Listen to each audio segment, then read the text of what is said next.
Coffee ಕುಡಿದ್ರೆ ನಿದ್ದೆ ಹೋಗುತ್ತೆ, ಲಿಕ್ಕರ್ ಕುಡಿದ್ರೆ ಪ್ರಜ್ಞೆ ಹೋಗುತ್ತೆ. ಆದರೆ 3000 ವರ್ಷ ಹಿಂದೆ ನಮ್ಮ ಜನ ಒಂದು ಪಾನೀಯ ಕುಡಿತಿದ್ರು, ಅದನ್ನು ಕುಡಿದ್ರೆ ಒಳಗಿರೋ ಭಯನೇ ಹೋಗ್ಬಿಡುತ್ತೆ. ನಾವೆಲ್ಲ ಇವತ್ತೊಂದು ಕಪ್ ಫಿಲ್ಟರ್ ಕಾಫಿ ಕುಡಿದು ಹಬ್ಬ ಲೈಫ್ ಅಂದರೆ ಇದೆ ಕಣ್ರು, ಕಿಕ್ ಅಂದರೆ ಇದೆ ಅಂತೀವಿ. ಆದರೆ ಕಿಕ್ ಅಂದರೆ ಏನು ಅಂತ ಋಗ್ವೇದ 9ನೇ ಮಂಡಲ ಬಿಚ್ಚಿಡುತ್ತೆ.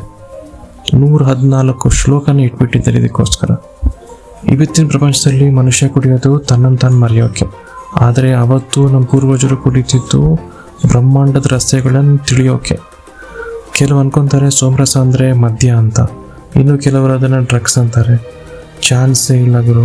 ಮದ್ಯ ಕುಡಿದ್ರೆ ಮನುಷ್ಯನಿಗೆ ತೂರಾಡೋಕೆ ಅಷ್ಟೇ ಶಕ್ತಿ ಇರುತ್ತೆ, ಆದರೆ ಸೋಮ ಕುಡಿದು ರಣರಂಗ ಕೀಳಿತಿದ್ದ ಯೋಧರಿಗೆ ಇಡೀ ಸಾಮ್ರಾಜ್ಯವನ್ನೇ ಗೆಲ್ಲೋ ತಾಕತ್ ಬರ್ತಾ ಇತ್ತು. ಅದು ನಶೆ ಅಲ್ಲ, ಅದು ಹೈಪರ್ ಫೋಕಸ್ ಅಂತ.